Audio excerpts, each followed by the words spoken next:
Before we begin today's sermon, today's discussion, let us pay our homage to the Perfect One, the Supremely Exalted One, the Unvanquished One, the Supreme Lord Buddha, by chanting the Namaskara 3 times. Namo tassa bhagavato arahato samma sambuddhassa. Namo tassa bhagavato arahato samma sambuddhassa. Namo tassa bhagavato arahato samma sambuddhassa. With the permission from the Noble Triple Gem. So let us start today's discourse on the Dhamma, which was uttered by the Supremely Exalted One, as you all know. So at this moment I would like all of you to remind the importance and the rarity, the scarcity of this kind of ministry of the Lord Buddha. And reminding so helps us to understand and realize which kind of an opportunity that we have, that all of us have got at this time. So with that help, it also helps us to reflect what kind of a teaching that we are reflecting day in and day out. Because it's very likely that we forget what kind of a opportunity that we have had after so long time. Therefore, according to the teachings of the Lord Buddha by himself, he asks his disciples to be reminded of this fact at least 3 times a day.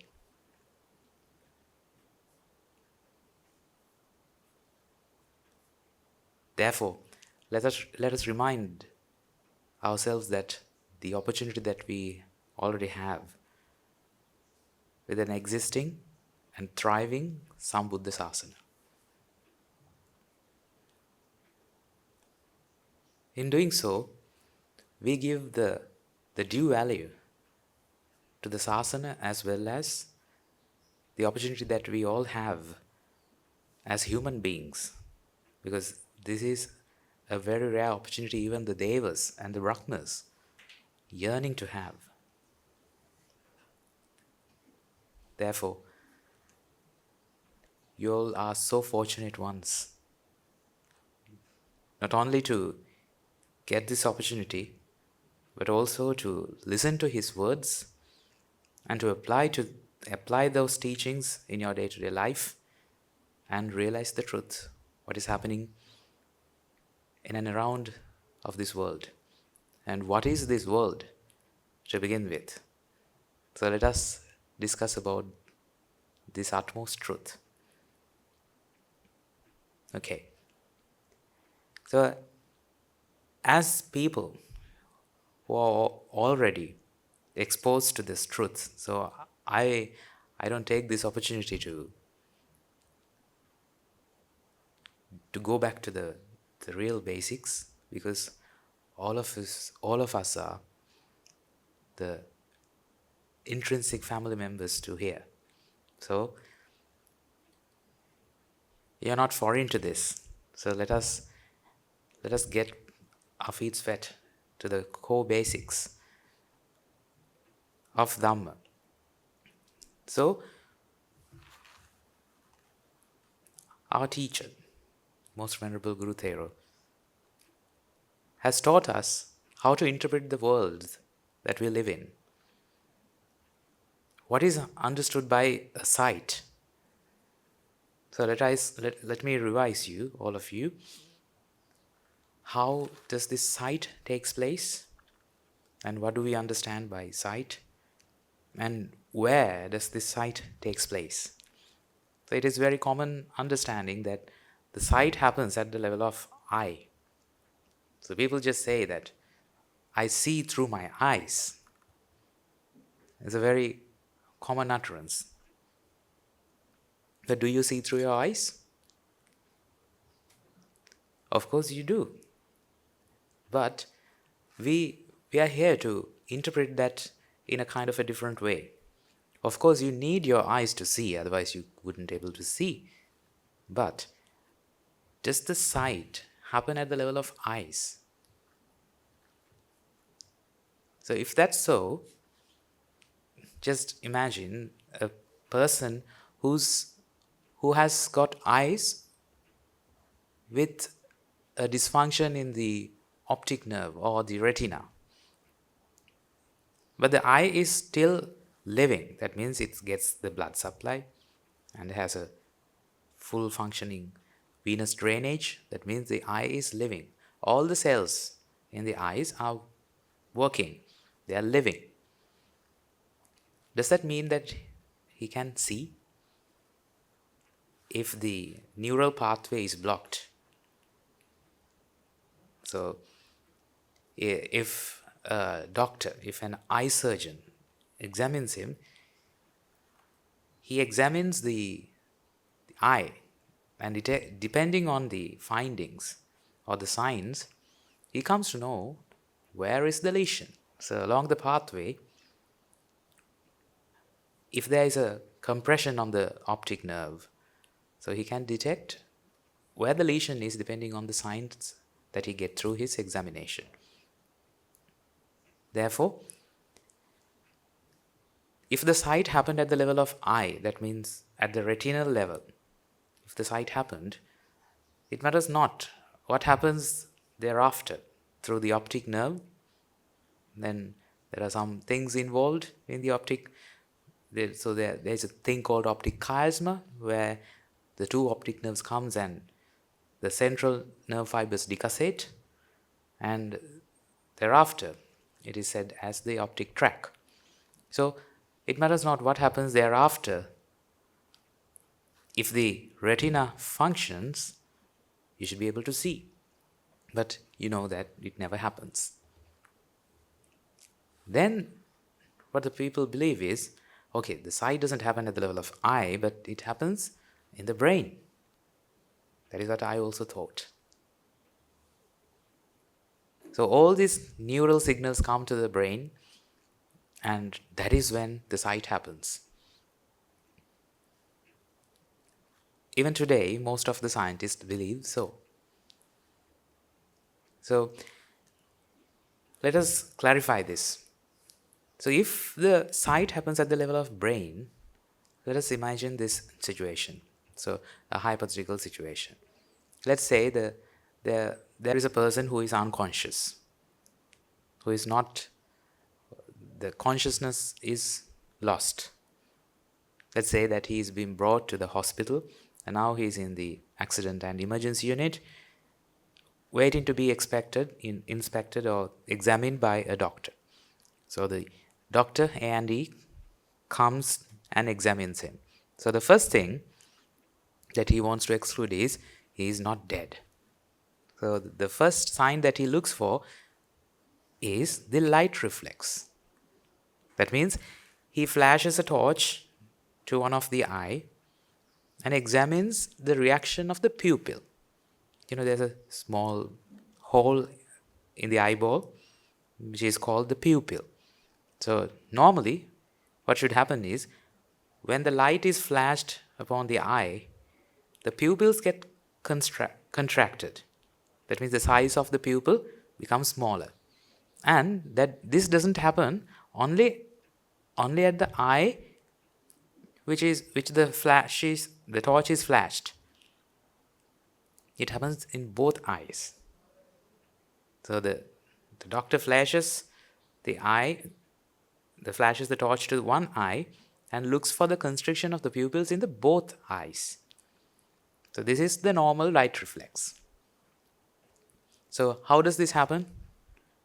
Are there any light sensitive cells in the pupil? There are no light sensitive cells in the pupil. The light sensitive cells are at the level of retina. That means it is beyond the pupil. It is much below the level of even the lens, right? So when these light sensitive cells get the signal or the light, it starts a neural signal which goes through the optic nerve, then the optic chiasm, then optic tract, and then it comes to the brain. Then at the level of brain, there are very complex things happen. Then it decides whether the light which has entered to the eyeball is too much or too less, depending on that level. If the light, the intensity is too much, then it gives signals to another nerve, which is called the oculomotor nerve, right? The third cranial nerve. So the optic nerve is the second cranial nerve, and the oculomotor nerve is the third cranial nerve, so which gives a signal to constrict the pupils. Therefore, the both pupils are being contracted together. So this is how the light reflex is explained by the neuroscientists. So they already know, they have already discovered this piece of information. It has been proven. So it is very well described in all the neuroanatomy books. Therefore, the brain is in the middle of the pathway of the light reflex.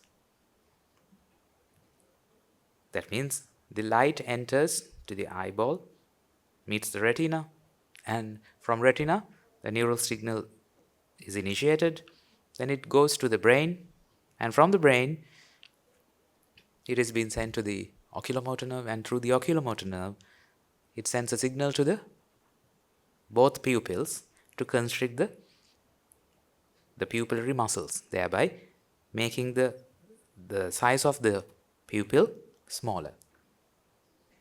So this is what happens in the light reflex. Then, for this light reflex to happen, all these conditions have to be met. What are the conditions? The light has to be in contact with the retina. Then retina has to function and ignite or initiate that neural signal. That neural signal should reach the brain. That means along the pathway, there shouldn't be any obstacles. Then from the brain, the signal should be transducted to the third cranial nerve, and thereby the third cranial nerve should be intact, and all the branches of it. The pupillary muscles have to be intact as well. So all these conditions have to be met for the light reflex to occur. So did you see that the brain is in the middle of it? Without the brain, could this light reflex occur? Without proper functioning of the brain? So that means the functionality of the brain is necessary for this light reflex to happen. But the patient is unconscious. If we see through the brain, what should have happened? The signals already went through the brain. That means they should have seen the light. What do you expect? Would we be able to ask whether they saw the light? Now, of course, when the patient is unconscious, of course, you can't ask because he's not conscious. He wouldn't even hear your question. So we'll wait until he wakes up out of his unconsciousness. That means when he's conscious, we'll ask, did you see that light? What would we say? We'll ask, what light? Which doctor are you talking about? Did a doctor get me for fun? They wouldn't remember anything. They would not know. So the sight hasn't happened. But the signal went through the brain. We are so sure of it. Otherwise, the light reflex wouldn't have happened. So, what do you think? Do you see through your brain? That means the brain is required. There's no question about it. My question is, does the sight happen at the level of brain? Is it the last receptor? If that's so, the unconscious person also should have seen the sight. But he didn't see it. Why? Because the brain was not the final receptor. What do you think the final receptor is? Or where do we get the experience from? It is through the mind. So there should be a communication between the brain and the mind. So we don't know how exactly that happens. But although we don't know, it happens. Otherwise you wouldn't be able to perceive the sight. So the communication between the brain and the mind is temporarily, let's say, disconnected. When the unconscious, when a patient is unconscious, that means the communication between the brain and the mind is temporarily disconnected. What if it gets permanently disconnected? That is what you call as the death. These things are very vividly explained in the Buddhist scriptures. Lord Buddha never talks about a death of a person. In Vinaya, he really explains what is considered as death. He never talks about a death. That means maranang in Pali. He only refers to maranang as a part of the dukkha. But otherwise, he talks about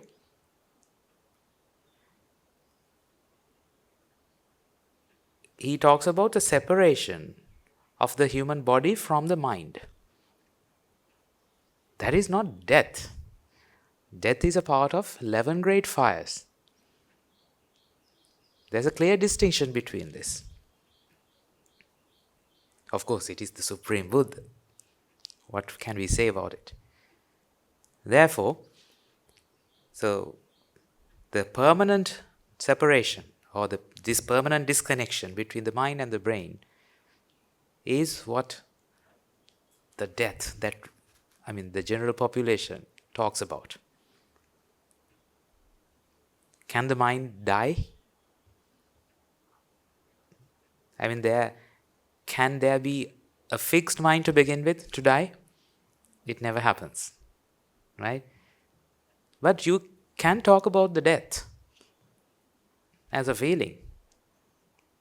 That is true. But that feeling gives you suffering only if you are immersed in ignorance. Because the death happens as we speak. So now we are sidetracking. So let us come back to our main topic. So the temporary disconnection between the mind and the brain is what unconsciousness is all about. Therefore, let's see how this perception is brought about. The eye and the light comes into contact and it initiates this neuronal response. And when the signal comes at the level of brain, it gives rise to some kind of a signal where the mind is receptive. So we'll call this as rúpa. Let's say sight object. But we are going to talk about the generation of the mind. So there's no mind to begin with. But there is something called the root of the mind. So this root of the mind and the sight object, they come into contact with each other. That means they meet each other. Because of this contact, there's formation of the details of that contact. So I would like to give you an example or a simile for you to understand this. Let's say someone knocks at your door So what comes to know first? You know that someone has knocked on your door. That means you detects it. You identify. You know that someone is at the door. Let's call it as detection. You detect it. Someone is at the door. Do you know who they are? You don't know it yet.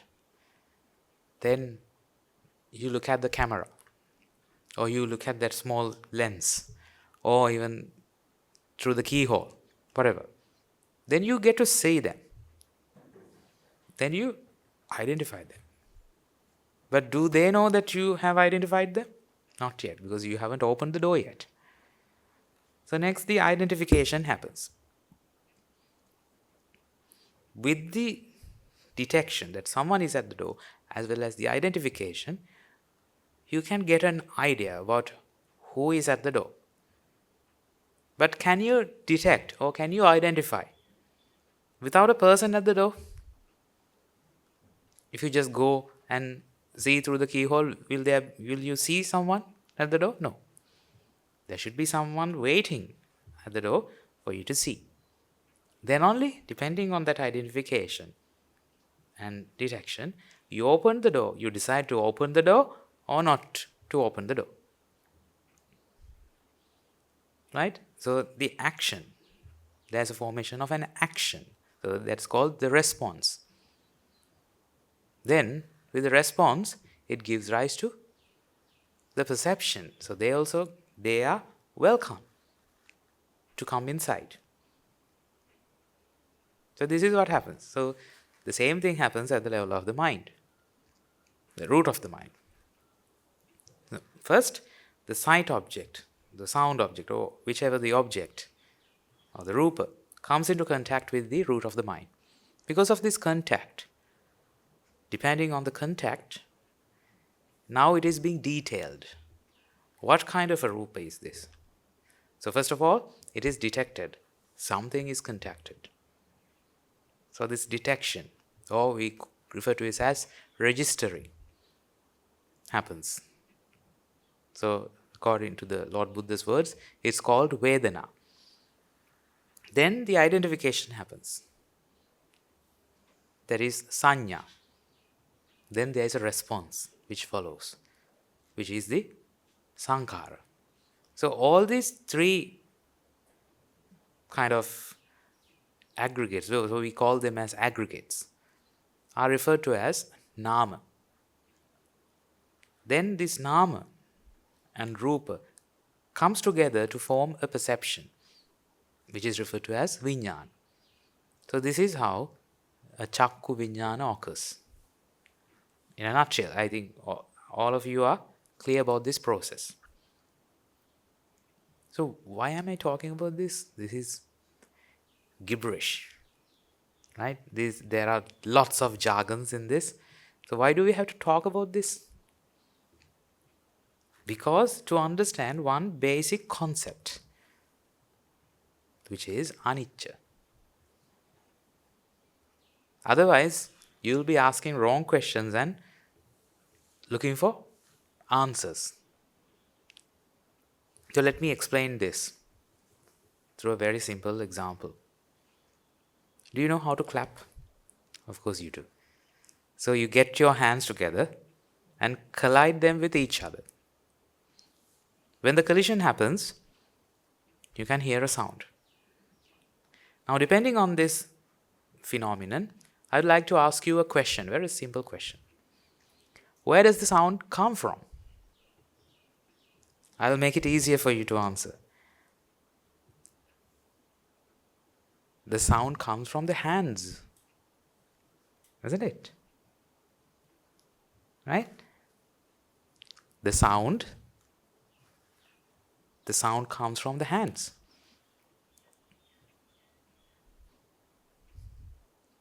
So, in your minds, ask it from yourself. So that question is very clear and all of you understand. And there's a clear answer to that. Does the sound come from the hands? Of course, it does. If that's your answer, then there's a problem. If you say that, no, it doesn't come from the hands, if that's your answer, there's a problem as well. Okay, let me explain this to you. I will ask a question, the next question, if you say, no, the sound doesn't come from the hands, if that is your answer, I'll ask you another question. Okay, if the sound doesn't come from the hands, where does it come from? Okay, now I agree with you, the sound doesn't come from the hands. If so, where does it come from? Your answer, no, implies that the sound has to come from somewhere else other than the hands. So let us analyze this.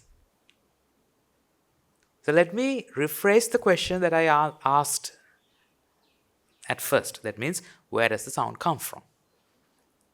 Let me rephrase it by adding the cause of the sound. So we know that the sound wave or the oscillations that were created as a result of the collision of the two hands is an effect of causes. So what is the cause for that? The contact between the two hands. That means the collision, right? When they are collided together, it generates some oscillations in the air particles. So that is what we interpret as the sound wave. The sound that we hear, which happens at the level of mind. That's a separate story. But for this example, let's just focus on the wave or the oscillations, right?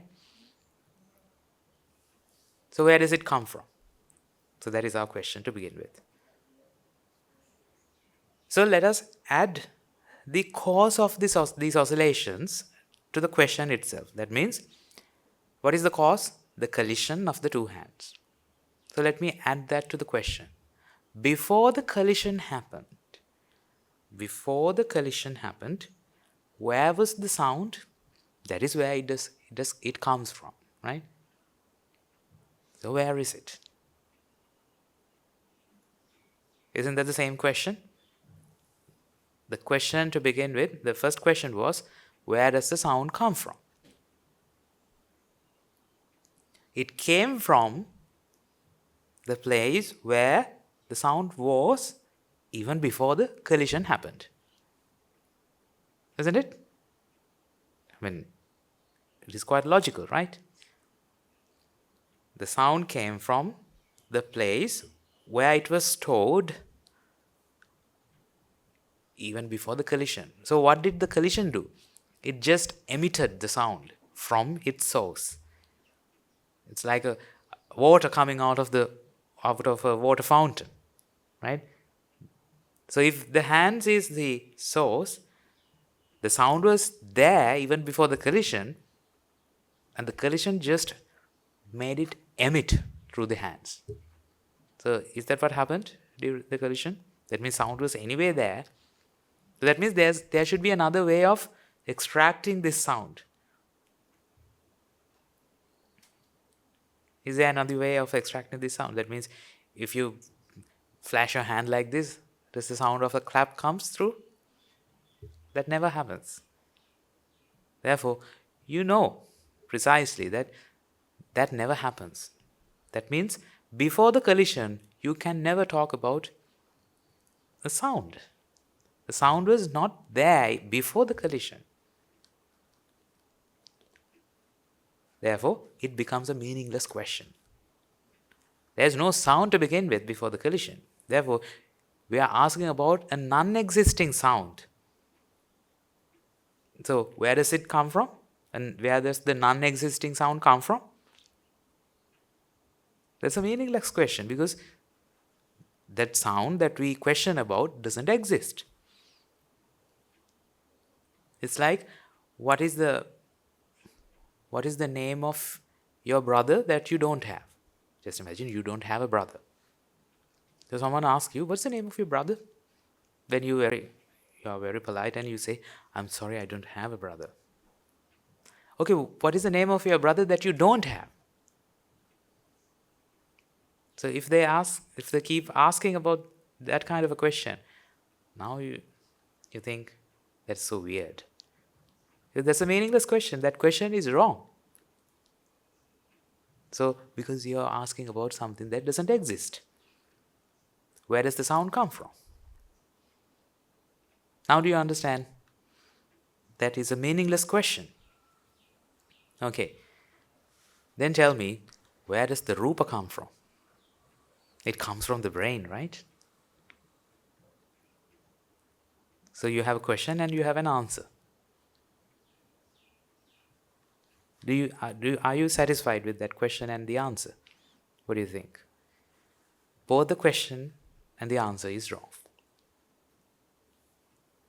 The question is wrong to begin with because you cannot talk about a fixed rúpa. Right?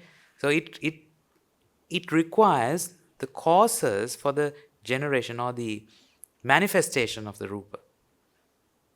As you already know, there should be 3 aspects to it: vipaka, ahara, nibbatilaka.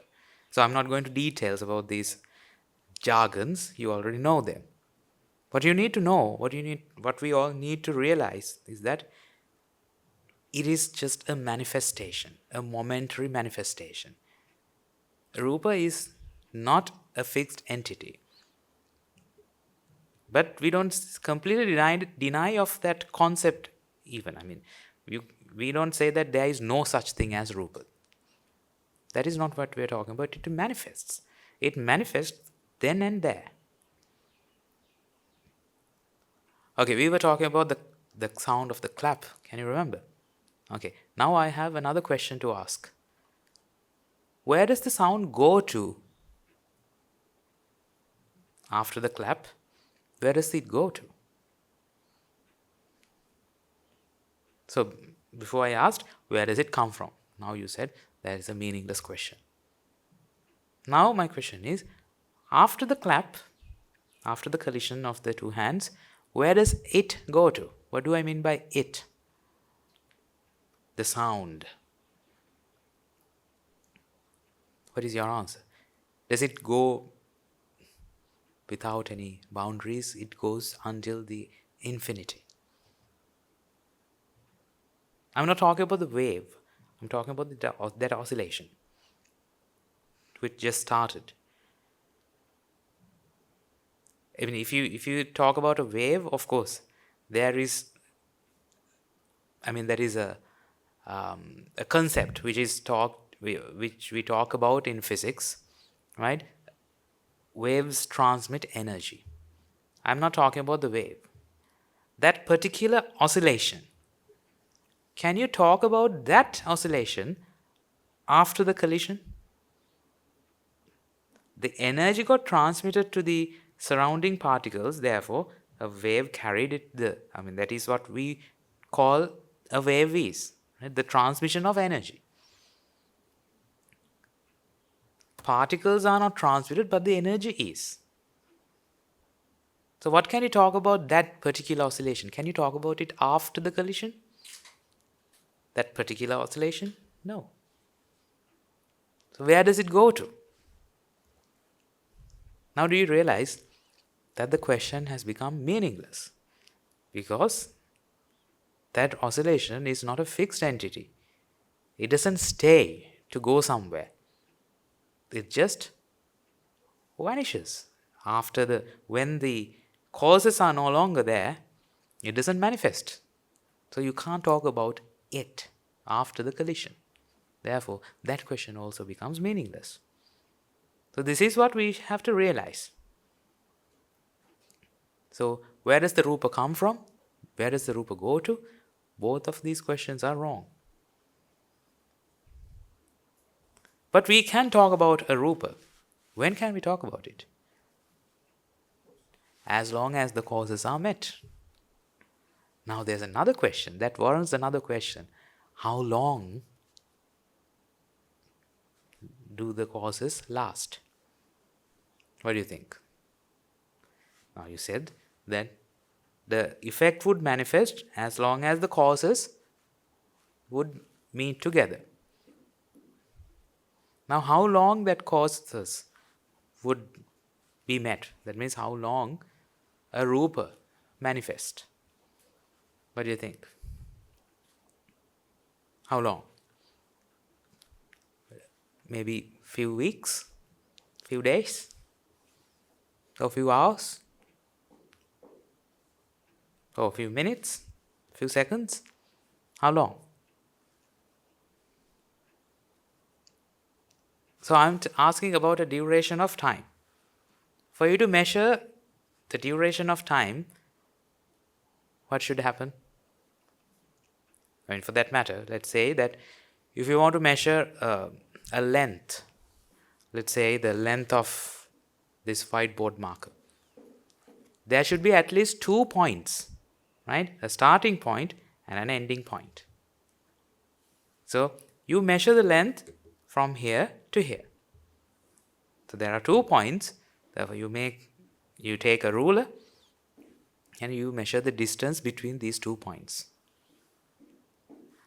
What if I just give you just 1 point and I ask, okay, measure the length. I just give you one single point. Measure the length. Now, can you measure the length? That leaves a question. What length? Any length. Measure a length. Isn't it a meaningless question? Because you don't know, you don't have the 2 points in which that you want to measure the length. Therefore, unless you provide 2 points, can you measure the length? Can you measure the length of the single point? How long that point is? A single point. Is there a length for that? I mean, even if you measure the length of an atom, you still can get an idea because there are 2 points in the atoms, right? Because there are demarcations.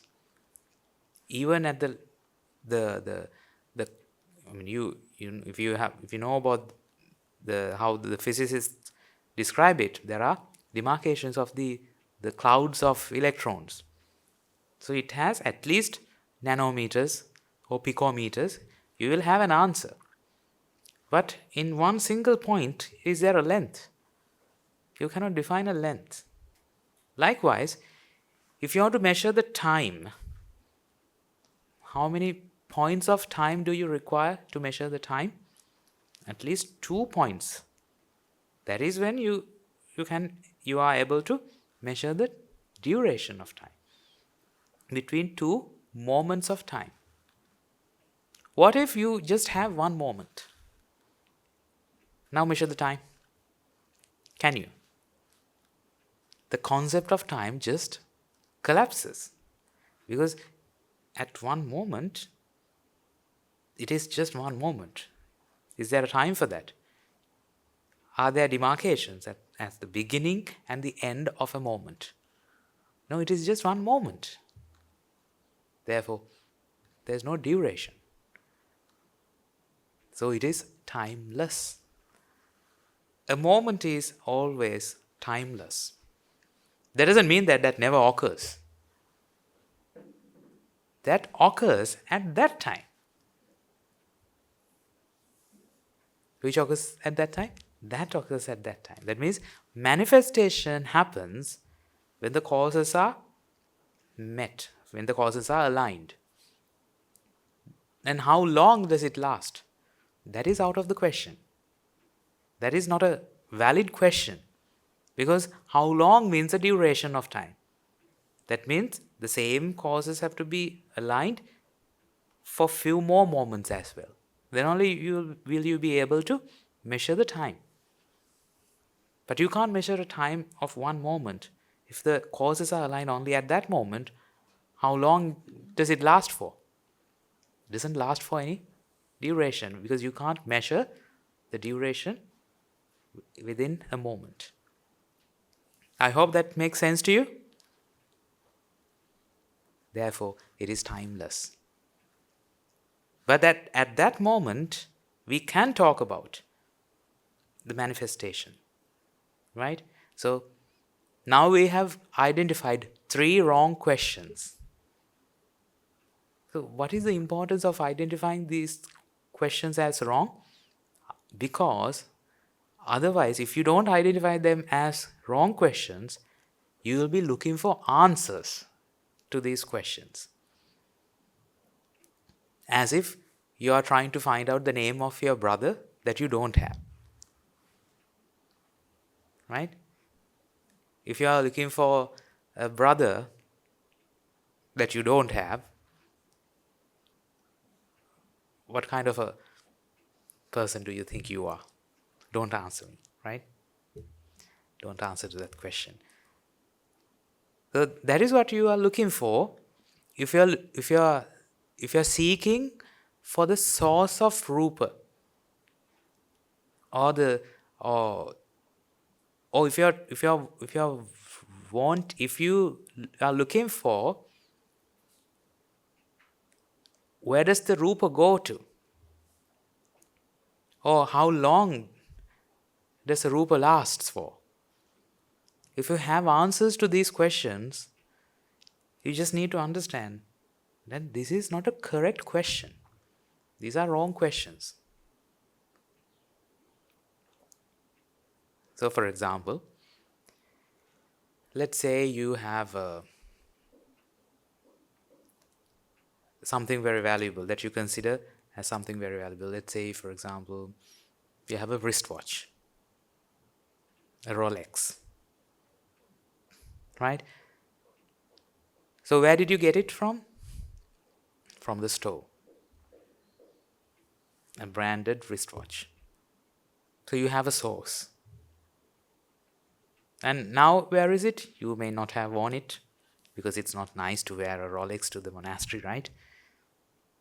People would judge me as I'm showing off my status. I don't want to do that, so I just left behind it and came to the monastery, right? So now where is it? It is in your home. And now still it is within your custody. That means you have it. So how long have you had it? Since the day I bought it until now, I have it. So don't you have answers to these questions? You do. Now we need to realize that these 3 questions are wrong. That means we don't say that, we don't deny the fact that Rolex doesn't exist. I mean, you can't deny that. Then you will ask me, then what did I see? That is not what we have to realize here. I mean, we are not denying the fact that what you experience. It is true what you experience. We don't deny the fact of the experience that you have. But we need to know, we need to apply the truth. So this application is known as applying the truth within the truth. So these truths are too different to each other. The first truth is the noble truth, or the truth that you realize through the teachings of the Buddha. And the other truth is your experience. That is also another truth. So you have to come into terms. Both of these are truths. Right? They have to match with each other. But they look as if they are worlds apart. So how do you match these 2 truths with each other? That is the challenge. So this is what we refer to as contemplation or meditation. That is why in our monastery, you will never find yourself being seated in cross-legged and having a deep breath in and a deep breath out. So there is some kind of thing like that. No offense, right? But we don't do it. Less common. I don't mean to say that we never do that. It's very less common. Because we are very interested about the very practical application of these teachings. That means seeing the truth through the truth. The second truth being your experience. The first truth is the truth which is taught by the Lord Buddha, which is the kind of a theoretical truth. Now, from the point where you understood the concepts of anicca, dukkha, anatta, right? Now they are established in your minds, but it is very difficult to apply into your day-to-day life because your Rolex is so real to you. And now we are talking about that real Rolex that exists. So I'm talking about a Rolex here. So you have to be wise enough to apply to your Rolex in your world. Your Rolex will be your son, your daughter, or your whatever the loved ones, or not only people, anything for that matter. So if you have taken those things or people for granted as fixed entities, this is where the teachings of the Lord Buddha comes for your rescue. So let us understand what these objects or people or whatever the fixed entities are. It is true, the experience that you have. How can you match the experience that you have within the truth of anicca, dukkha and anatta? This is what we need to understand, and this is the application of it. How does the perception of a Rolex is formed in your mind? You see it. So the sight happens. It is true that the sight happens, and we have been talking about it. So the mind is not a fixed entity to begin with. Therefore, when the sight happens, it just passes away. How else do you know that a Rolex is there? You see it, then when you touch it, you can feel it. Even having your eyes closed, when you touch it, okay, you know that, no, this is my Rolex. So you get the perception of the touch. So both these pieces of information are important for you to recognize or to realize that the Rolex is really there. The perception of touch is also important. Interestingly, these two objects, or the sight object and the touch object, the minds are formed depending on these objects, as we discussed about the aggregation process. So can these two phenomena happen in the same mind? That is against the theory that we learned, right? The first, one mind can occur only through one object. That could be a sight object or a touch object. But the same mind cannot withstand two objects. But is that the way that you perceive it? First you see it, then you stop seeing it and you just feel it. Just imagine that your Rolex is within your hand. Now you're touching it. Is that the way how you experience it? You first see it, then everything goes blur and you feel it. Is that the way that you get the experience of your Rolex? No. You get both of these experiences at once. How is this possible? If these two phenomena happens with different minds, how do you get the feeling of both of these phenomena at the same time? One explanation to this problem, or one way of explaining this, is the mind is too fast. It rises and passes away very rapidly. Because of this rapid turnover of the mind, you experience the sight and the touch as if they happen together. This is a very common explanation. Do you agree with this? Okay, let me tell you this. This is agreeable if the observer is slower than the mind. Right? For example, let's say a ceiling fan. When it is just turned on,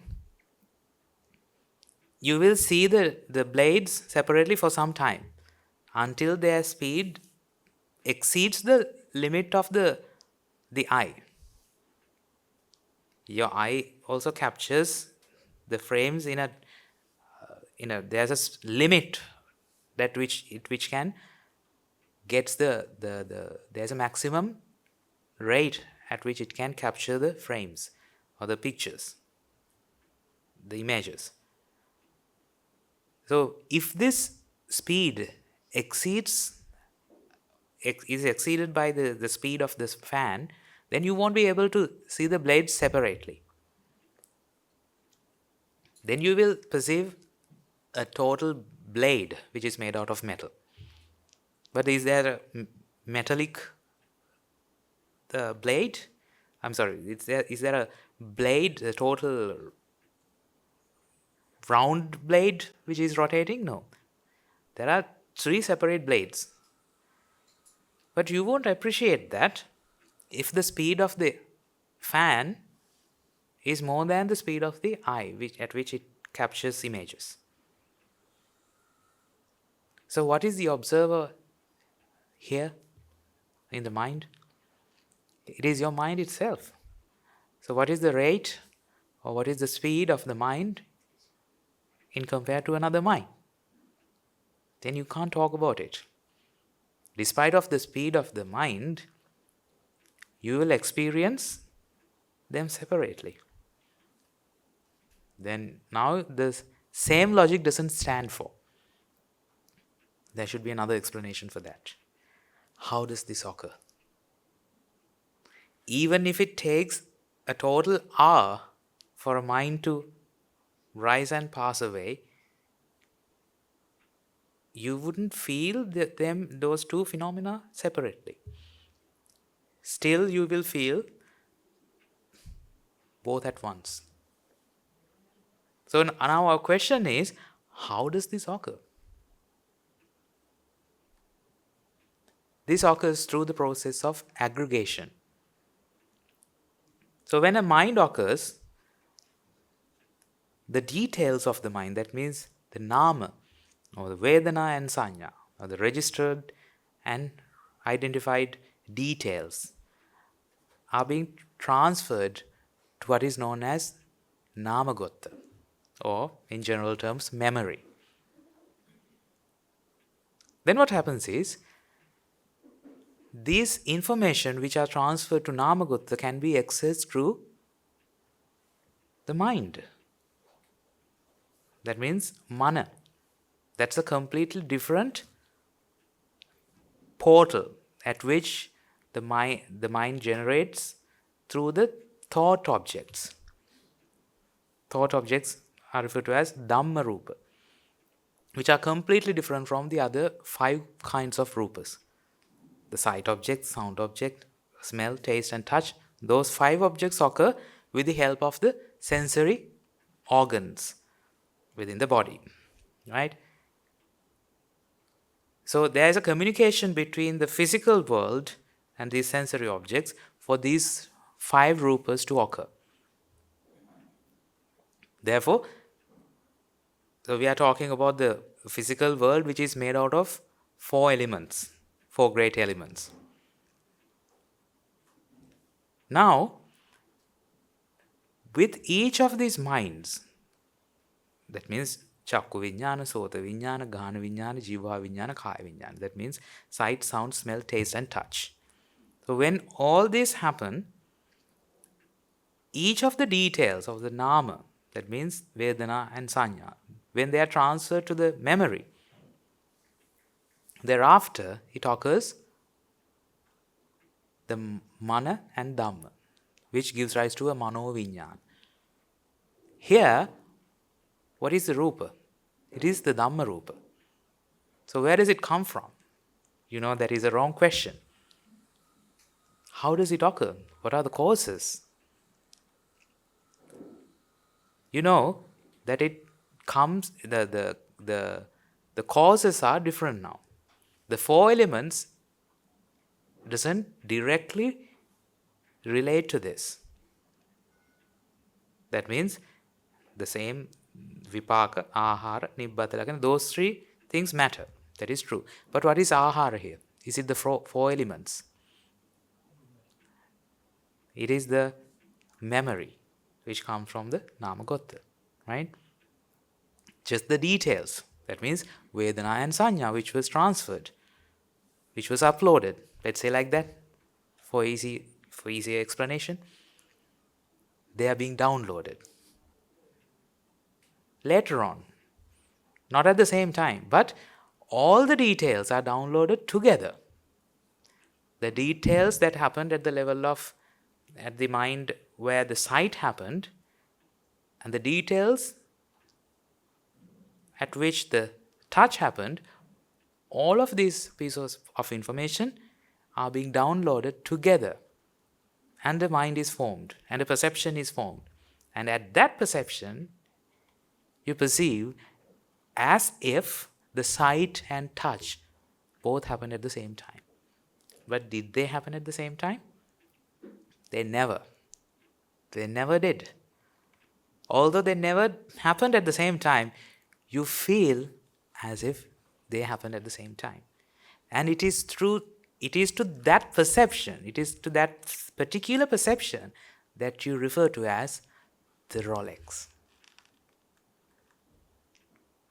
Now tell me, I'm going to ask you one critical question. When the sight happened, just the sight, I'm not talking about the combined effect of the sight and the touch. When just the sight happened, did you see the Rolex? Or was it just a sight? It was just a sight. When did the Rolex happen? The Rolex happened only with the combined information. That means the sight and touch, all these information got combined to give rise to a combined perception which you refer to as the Rolex. So, is it the Rolex that you first see? Or is it the Rolex of the sight you saw first? This Rolex was given rise only later. So which came first? The sight or the Rolex? The sight happened first. Which came first? The touch or the Rolex? The touch came first. Then how wrong would it be to interpret it is the sight of the Rolex or it is the touch of the Rolex?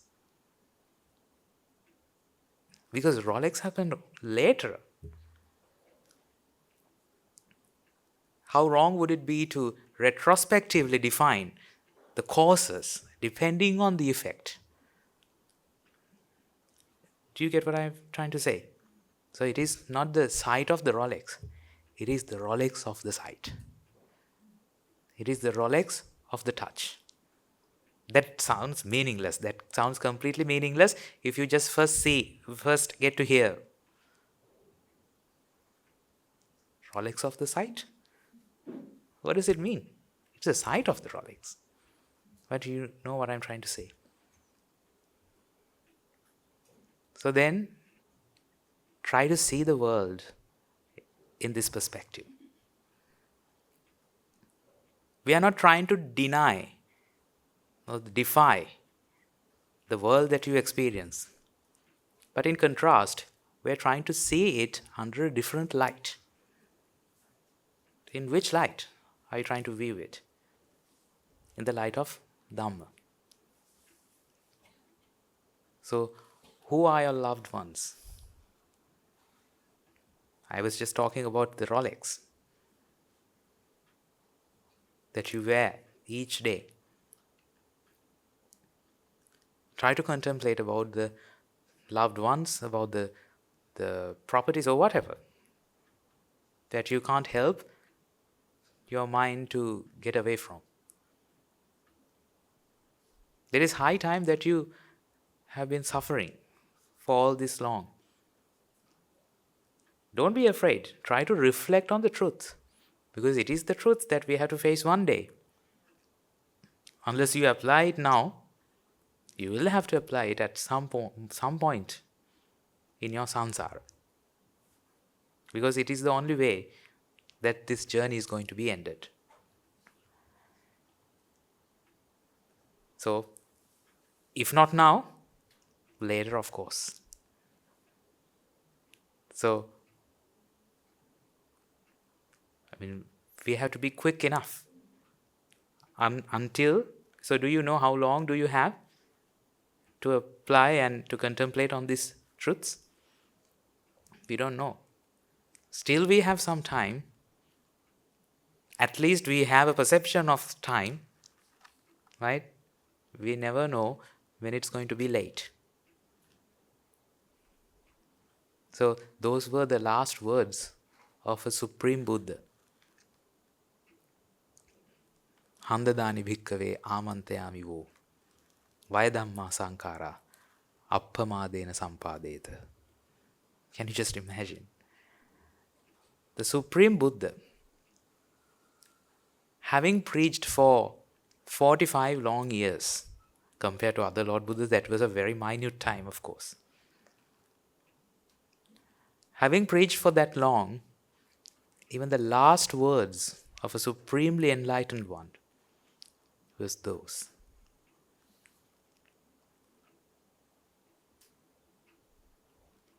So, let us be heedful.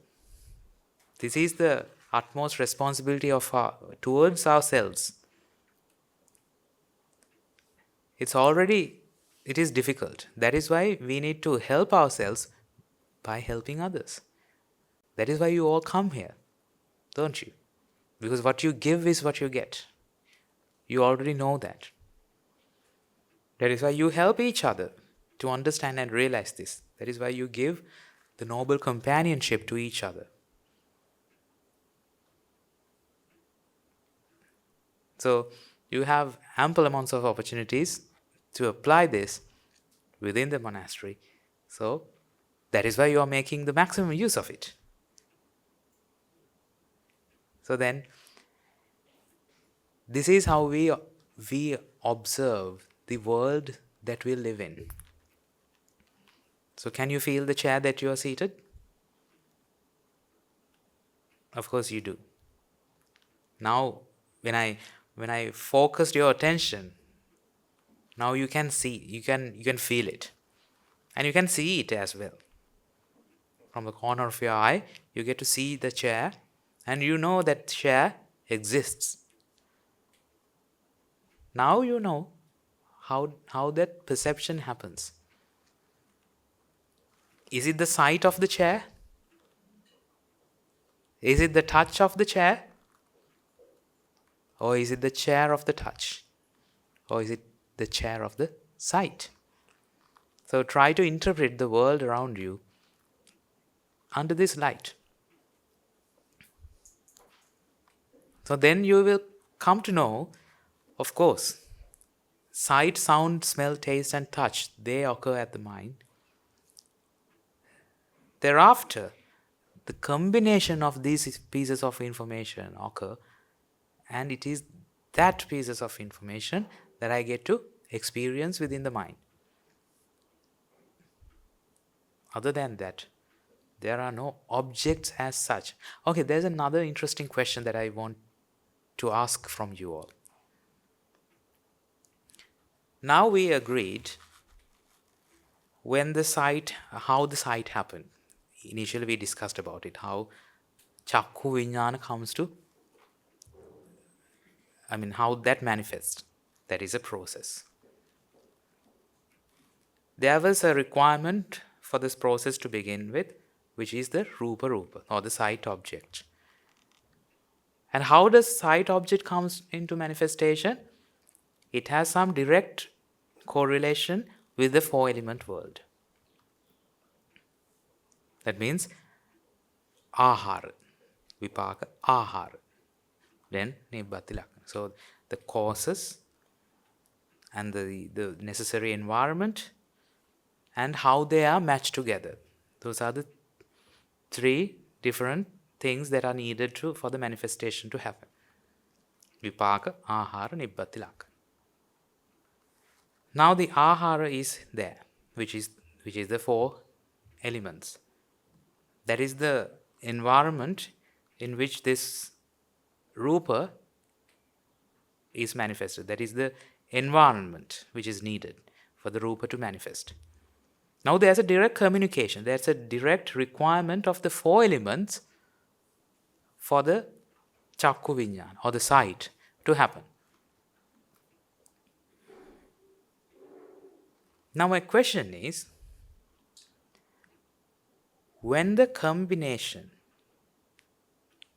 of the sight and the touch happened, when you experienced the Rolex, which is on your hand,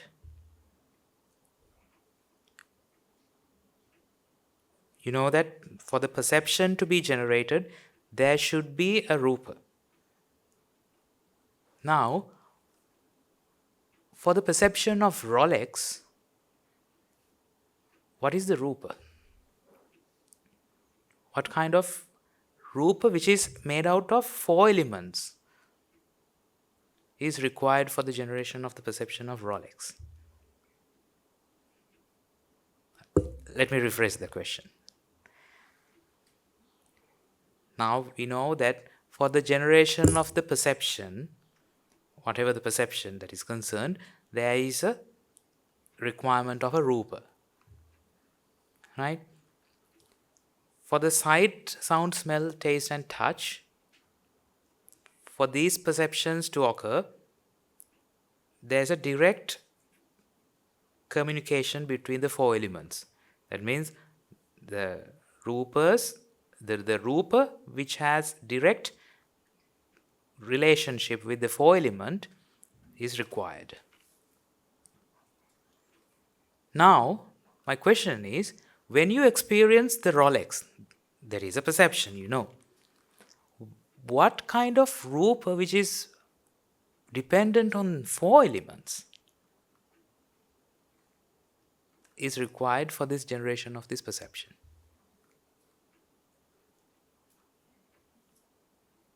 Is there a four-element Rolex in the physical world?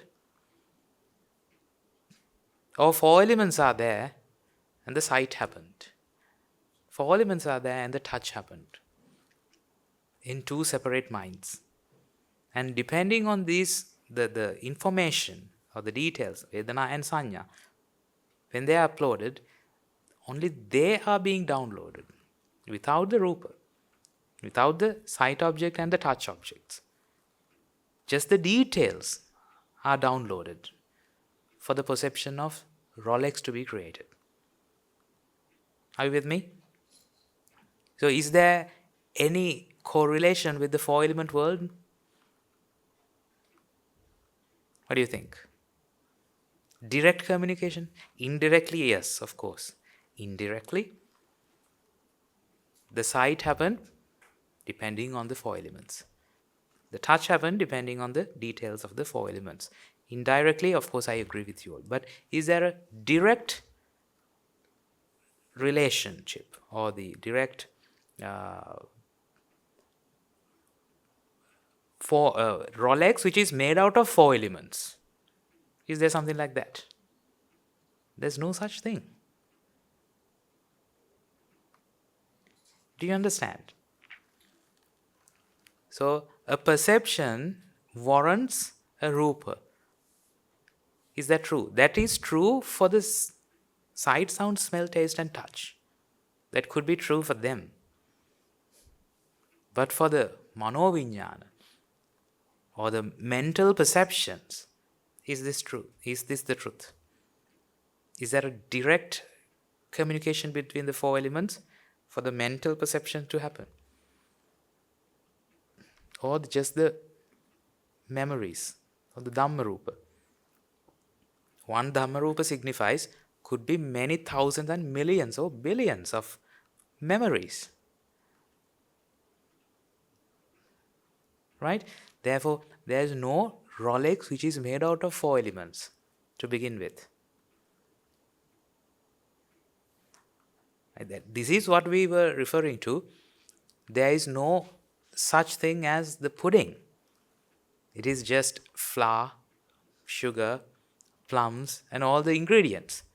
Is there a separate thing called pudding? How can you separate the pudding from the ingredients? You can't separate things like this. It is the same thing. Can you extract the perception of Rolex out of its ingredients? What are the ingredients? The sight and the touch. Just the details of it. Nama.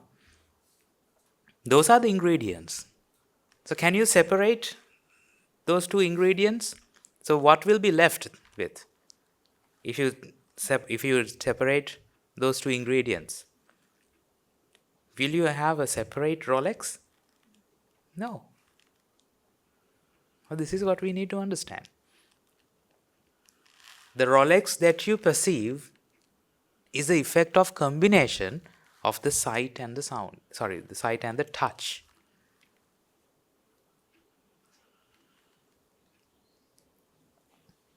So, how long that perception lasts for? That is the third wrong question. So, how long have you been having your Rolex?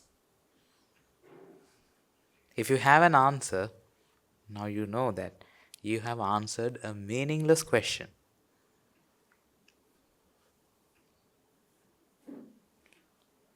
So, it looks like when you are in the mental asylum, you come across different people with different personalities. You may find the Jesus Christ. You may even find the Lord Buddha. And you may find doctors who treat patients. You may find several well-renowned engineers or the scientists. If you want to win their hearts and talk with them, if you want to just be with them, if you come across the Jesus Christ, you will of course have to address them as Lord Jesus. Otherwise you can't live and win their heart.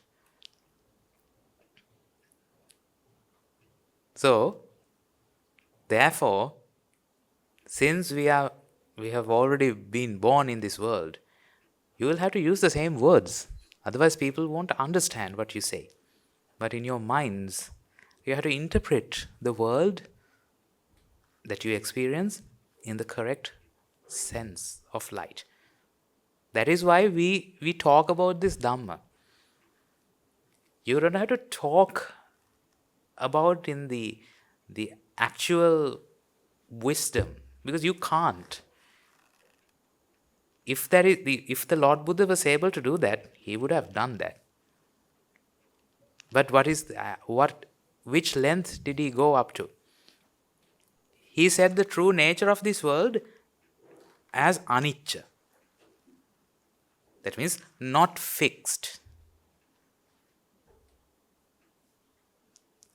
He went as far as that. Doesn't that warrant a question? For example, let's say, I'm going to give you a fruit. And I say, this fruit is not a banana. Now, do you agree? Do you accept? Okay. Now you eat that fruit and say, oh, this not a banana fruit is so delicious.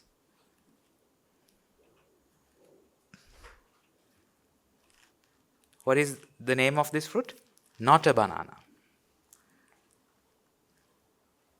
Because you never bothered to ask the question. So when I said that, this is not a banana.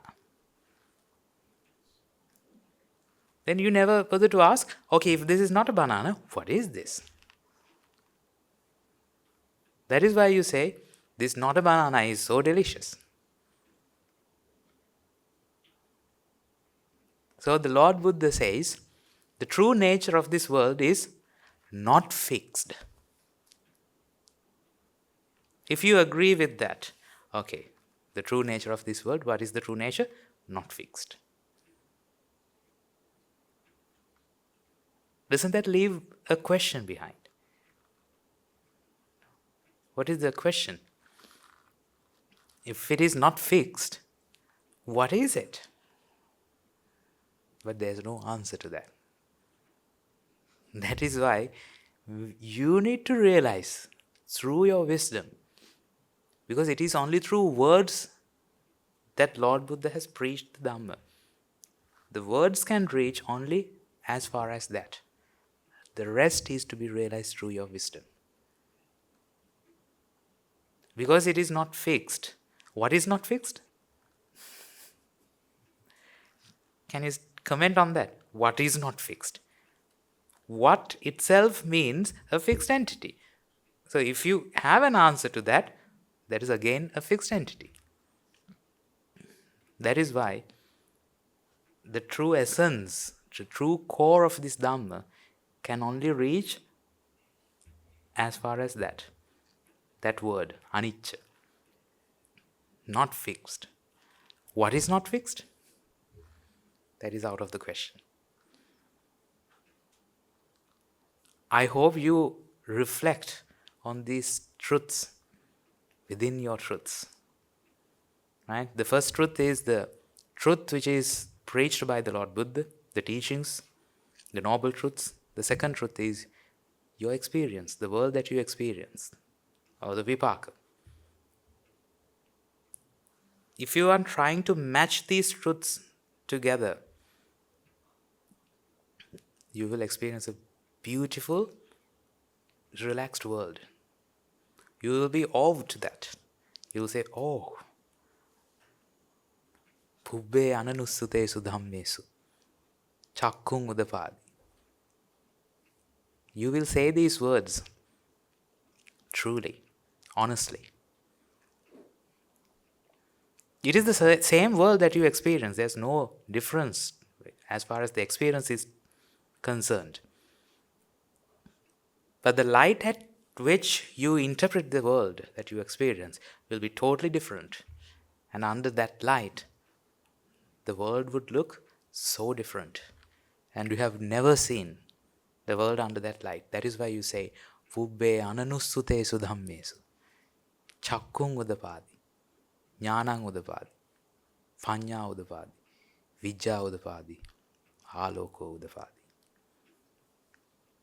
Can you just imagine that moment where a Supreme Buddha has achieved this enlightenment and unearthed this truth for the first time in this world?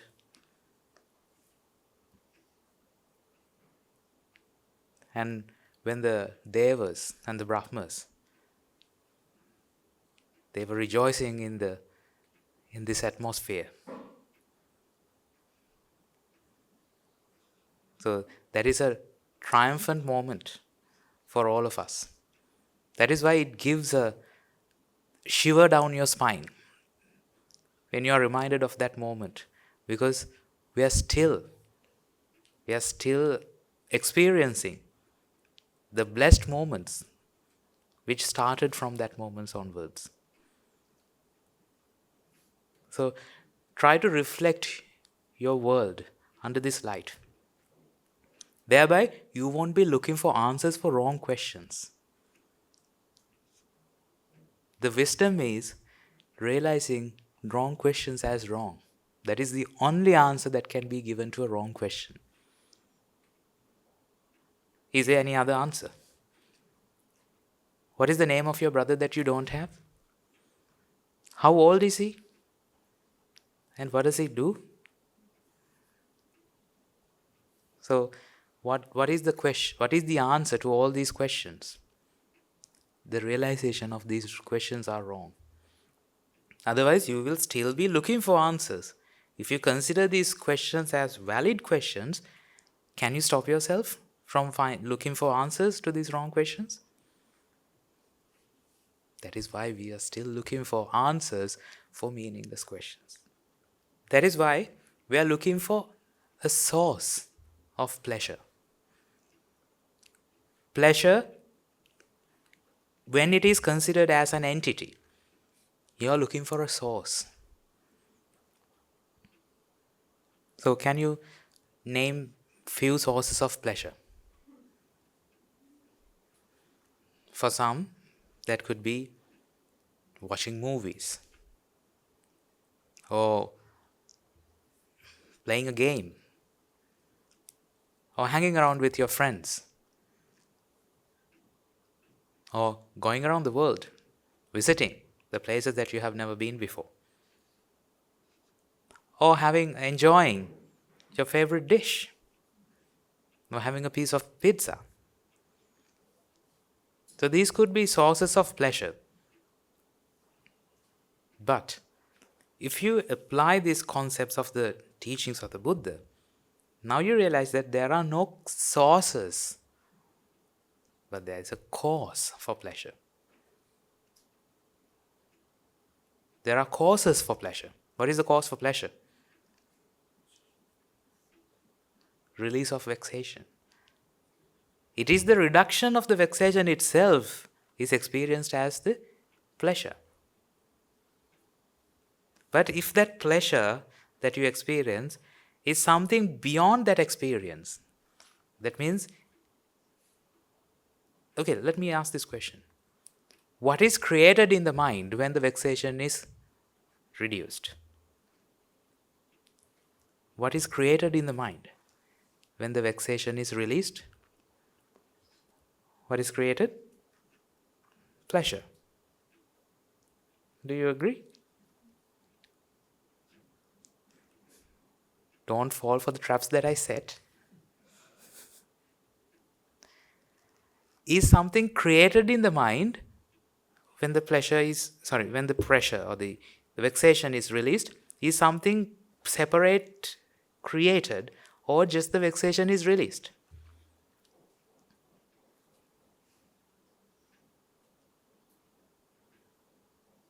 Okay, let us understand through another simile. Have you seen darkness? Do you know what darkness is? Yes, you have seen darkness. Right? So your answer is yes if I ask that question in that way. Let me emphasize one word in it. Have you seen darkness? Have you seen darkness? What is there in darkness for you to see? What is darkness after all? It is the absence of light. It is the inability to see. So have you seen the inability to see? What can you see in the inability to see? Let me rephrase it. Let's say, okay, these lights that is turned on in this room. Let's say there is a dimmer that is connected to these lights. When we dim the intensity, now you will say that, oh, the room is getting dark. The room is getting dark. Now my question is, what did the room get?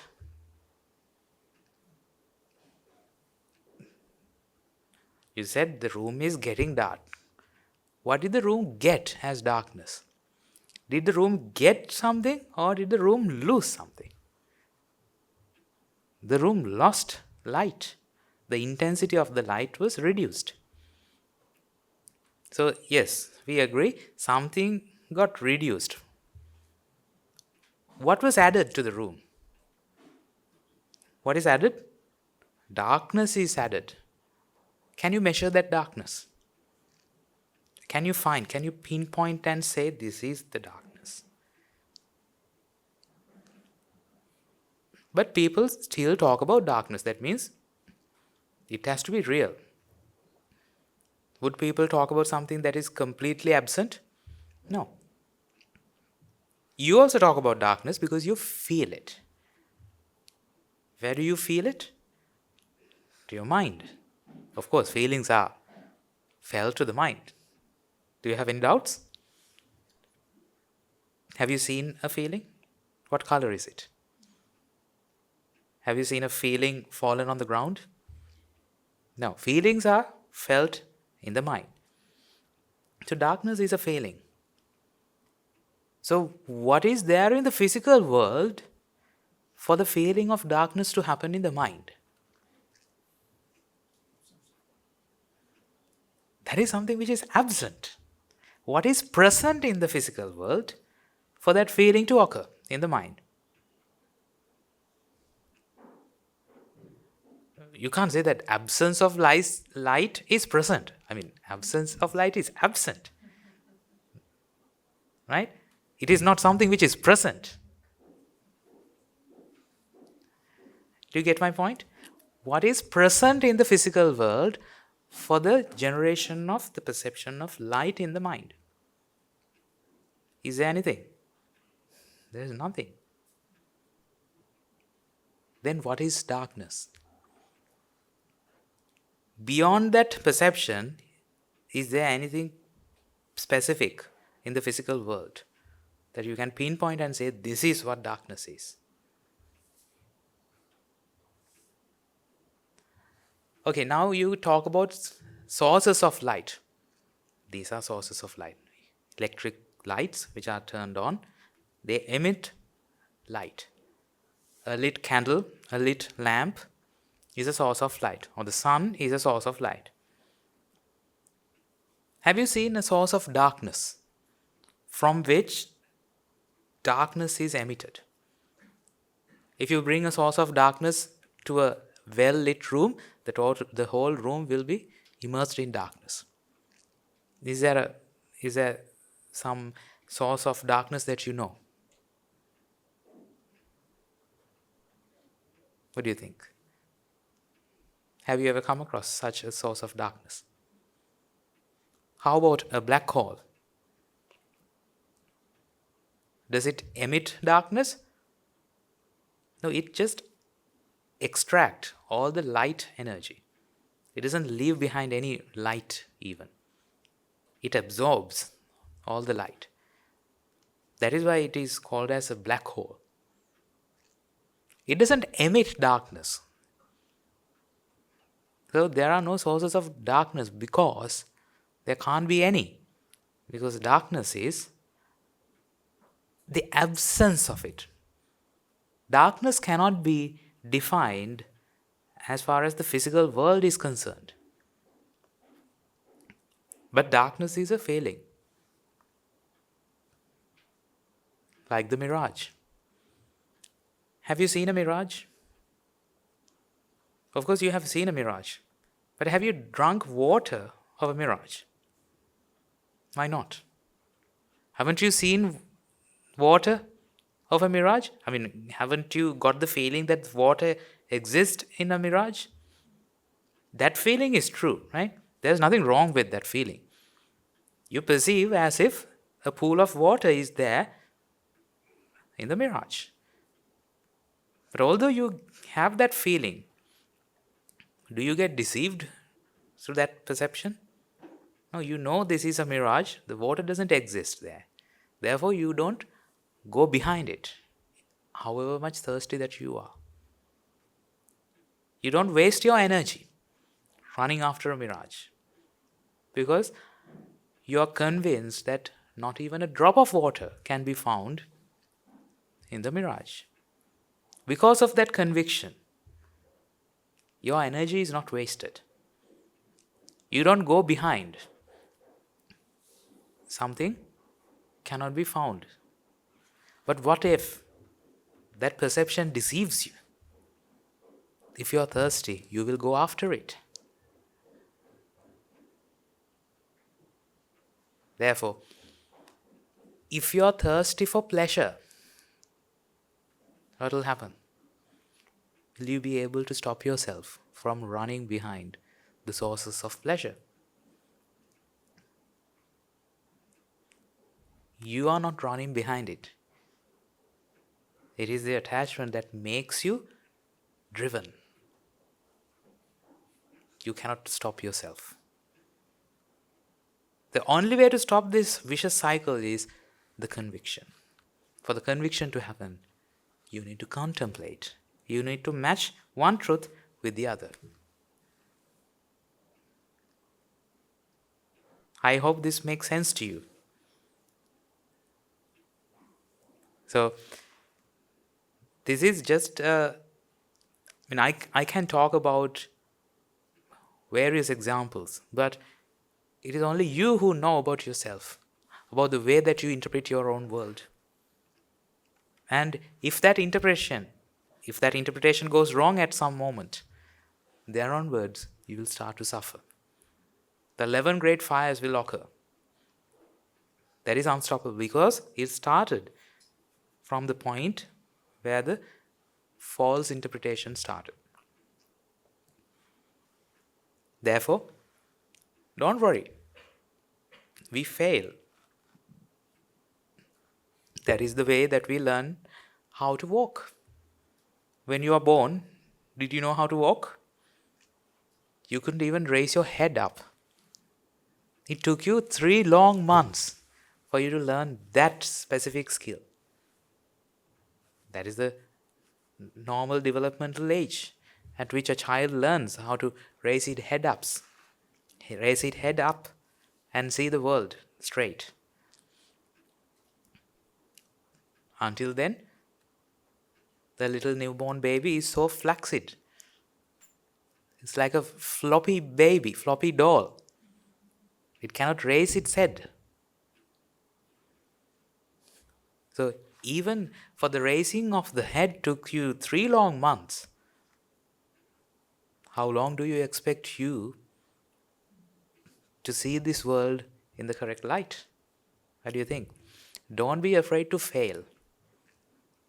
Whenever you fail, learn from your mistakes. That is how we learn.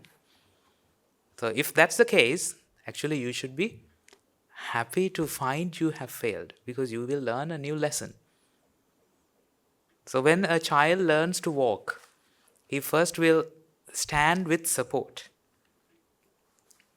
He will get hold of something, then he will take some energy and would stand himself up.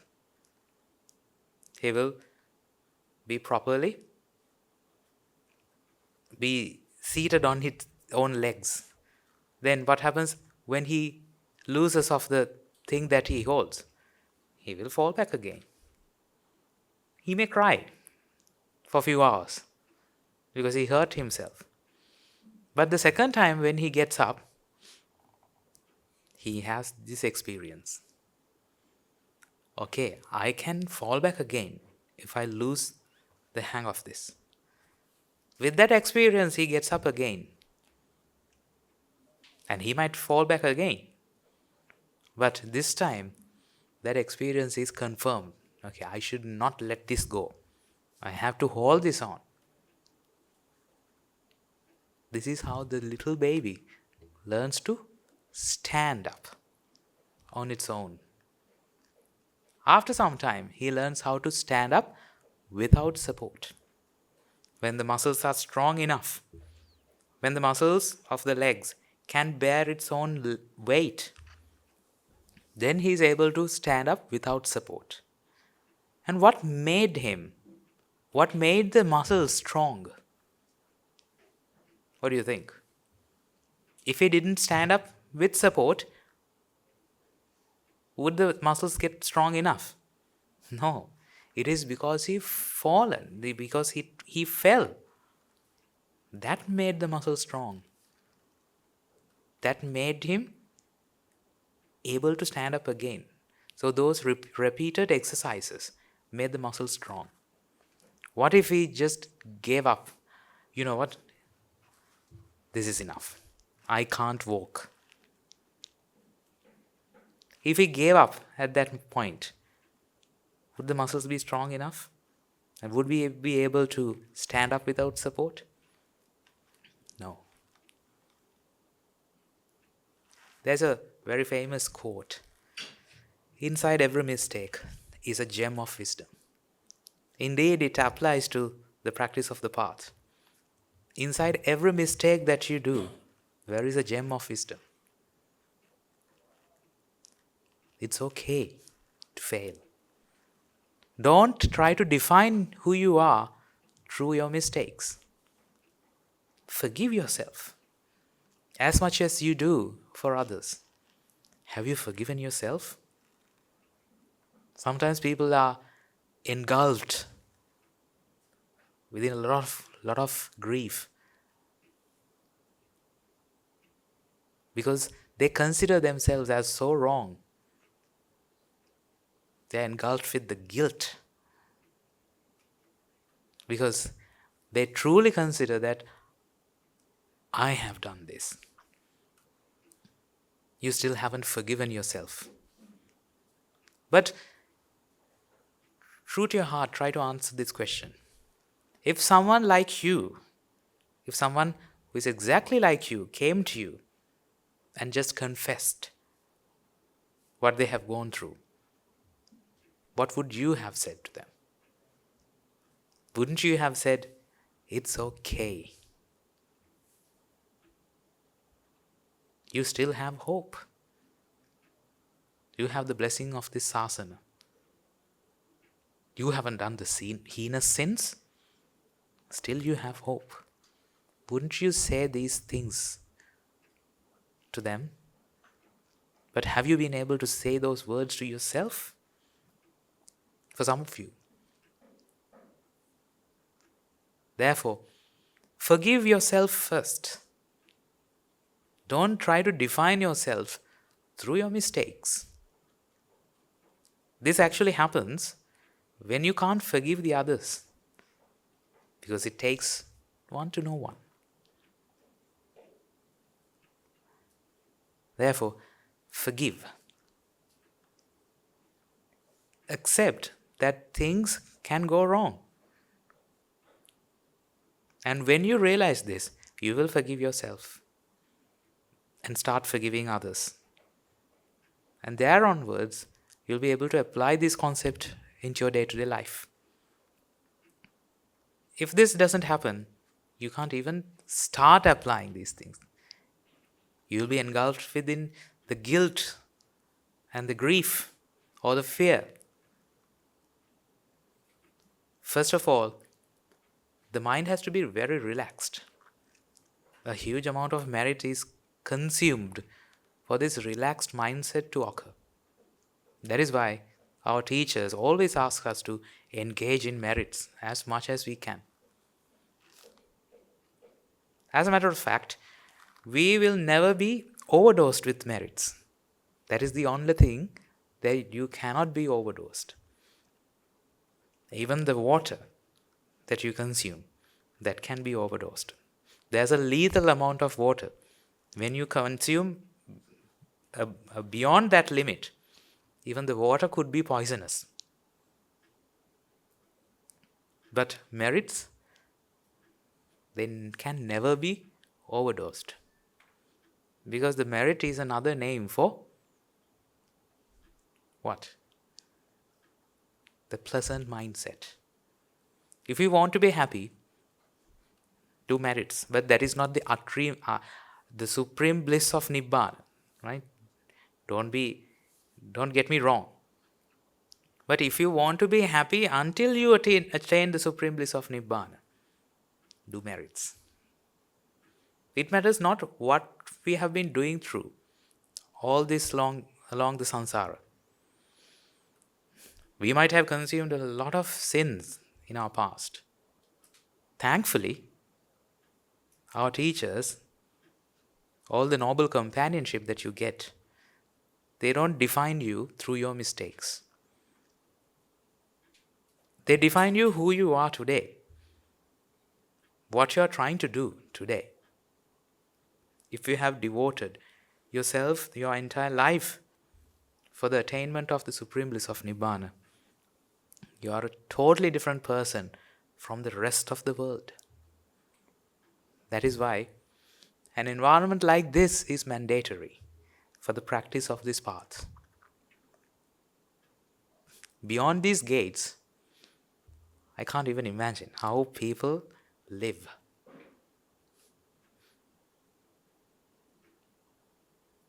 That is why I can't even imagine what kind of a life that you're going through. Because you have to show a different life to the world, but still you realize what is the truth within. It's like living a lie.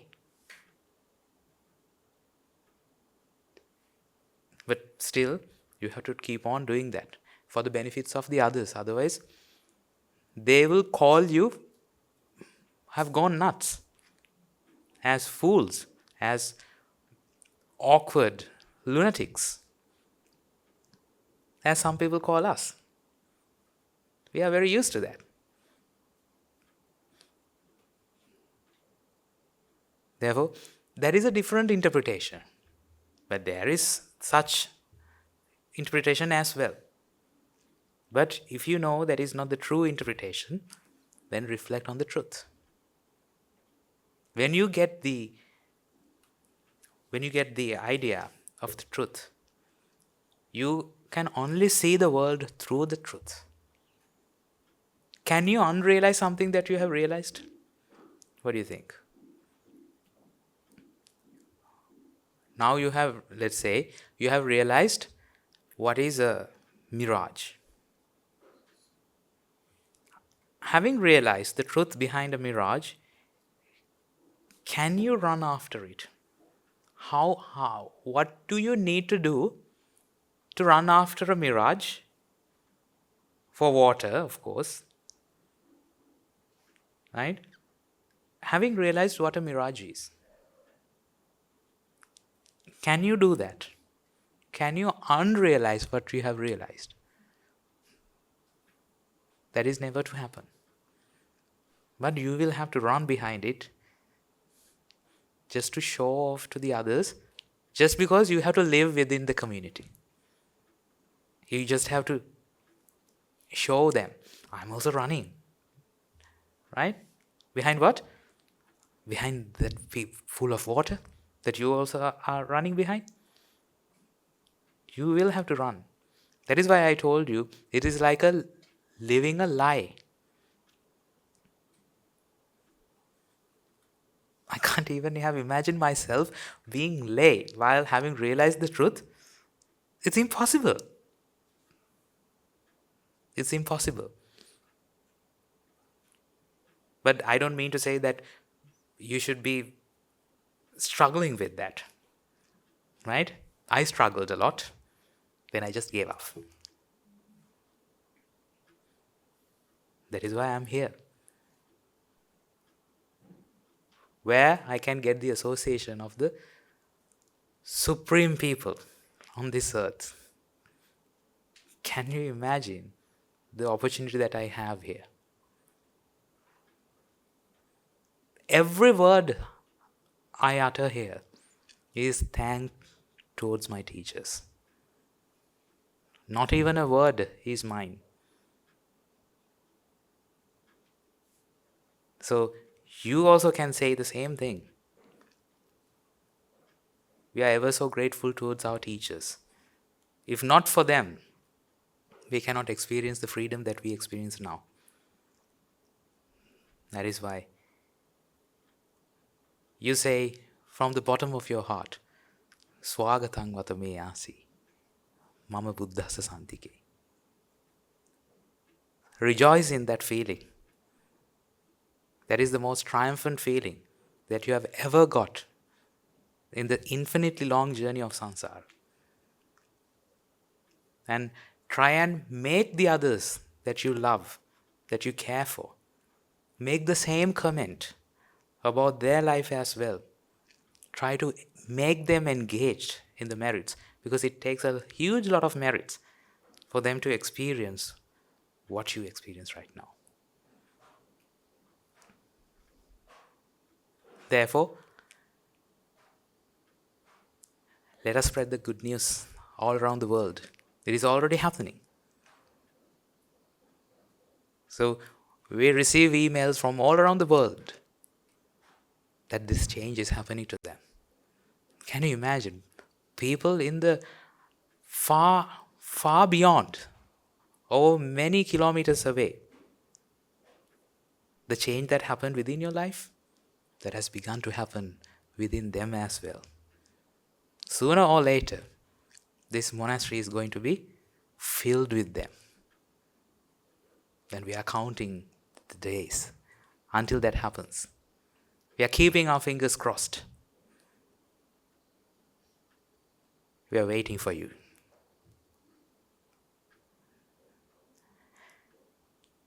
So, on that note, I think we can conclude our discussion for today. There's a small announcement. So, the next week, the next Saturday, there's going to be an ordination ceremony. So, for that reason, the morning session, as usual, we are not going to have it because of the ordination ceremony. So, you can experience the triumphant moment of 13 young men who have given up all their lay attitudes and entering the brotherhood of the monks. So you can rejoice in that feeling. You can be happy for them, as you have always been. Let us take a moment to transfer the merits we have all acquired by making offerings to the infinite virtues of the Noble Triple Gem, listening to Dhamma and engaging in various meritorious deeds today. First and foremost, let us remind ourselves how incredibly fortunate we are to be in receipt of the Lord Buddha's teaching. And with immense gratitude, let us transfer these merits to the bhikkhus, bhikkhunis, upasakas and upasikas, who since time immemorial have protected and preserved the sublime teachings of the Lord Buddha and passed it down through the generations of the noble lineage in the form of the Tripitaka, which is thankfully available to us today to study, understand and comprehend the Dhamma. Let us also transfer the merits that we have acquired to all members of the Mahasangha present throughout the world, including the chief realizers of all of the chapters who have dedicated their lives to the noble path and who have committed themselves to the betterment of all sentient beings. Let us not forget that among them are the monks and nuns resident in your local temples and nunneries, who have always been by your side through thick and thin, come rain or shine. Let us also transfer these merits to Guru Swami Wahanse as well as all other monks resident at this monastery, as well as the Anagarikas and Anagarikas attached to the monastery. Let us also take a moment to transfer these merits to express our gratitude to those who have made great efforts to disseminate the teachings of the Buddha, be that by translating these sermons, sharing them out with others, or inviting others to join them. May through the power of these merits, if any of them have been born in the woeful plains, may they redeem from the woeful plains and be born in the blissful plains. May through the power of these merits, may they abstain from unmeritorious deeds, fulfill the meritorious deeds, fulfill the noble eightfold path, and attain the supreme bliss of Nibbana. Sadhu, sadhu, sadhu. Let us also transfer these merits we have acquired to our devotees, friends of the monastery, who for the sake of merits continue to sustain the Mahasangha. This includes everyone from those of you who have contributed to the construction of the monastery, to those of you who provide the Mahasangha with shelter, alms, robes, and medicine, as well as those of you who have passed on their know-how and extended their well-wishes. May through the power of these merits, they abstain from unmeritorious deeds, fulfill the meritorious deeds, fulfill the noble eightfold path, and attain the supreme bliss of Nibbana. Sadhu, sadhu, sadhu. Let us also take a moment to transfer the merits to our mothers, fathers, husbands and wives, brothers and sisters, sons and daughters, grandparents, uncles, aunts, cousins, nephews and nieces, our elders, friends and acquaintances, employees and employees, and to all those who have helped us, supported us, and assisted us in any way, shape, or form. By the power of these merits, may they abstain, may they heal of any physical and mental ailments, may they overcome many obstacles to their spiritual progress. May they abstain from unmeritorious deeds, fulfill the meritorious deed, fulfill the noble eightfold path, and attain the supreme bliss of Nibbana. Sadhu, sadhu, sadhu. Let us also take a moment to transfer these merits to Devas, Brahmas, spirits, and demons, primarily the Sakadeva, as well as all other numerous gods and deities who are committed to protect and fulfill the Sambuddha Sásana. Let us also remind ourselves and transfer our merits to our guardian deities who keep a watchful eye over us and help us out of harm's way. May through the power of these merits, may they prosper in divine power and wisdom.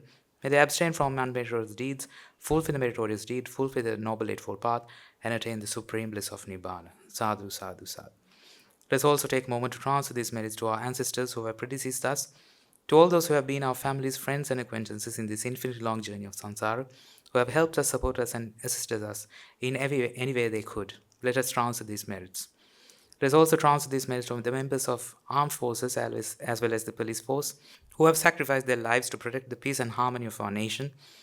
May all who have lost their lives in war, be they friend or foe, rejoice in the merits that we have acquired today. Let us also transfer these merits to all those who have lost their lives in natural calamities such as tsunamis, earthquakes, landslides, and pandemics, reminding ourselves that among them will be those who have been friends and family to us in this long journey of samsara. Let us take a moment to transfer these merits to them. May through the power of these merits, if any of them have been born in the woeful plains, may they redeem themselves from the woeful plains and be born in the blissful plains. May through the power of these merits, may they abstain from unmeritorious deeds, fulfill the meritorious deeds, fulfill the noble eightfold path, and attain the supreme bliss of Nibbana. Sadhu, sadhu, sadhu. Finally, let us resolve that may through the power and the blessing of all the merits that we have acquired today, we be able to witness the advent of many hundreds and thousands Aryans on this blessed land. And finally, may through the power of the blessings and the merits that we have acquired today, you and I and everyone who have helped to make this program a success become an Arihantun Mahanse or Arihat Mehenin Mahanse in this very life itself and in the era of Supreme Buddha itself. Sadhu, sadhu, sadhu. May the blessings of the Noble Triple Gem be with you all.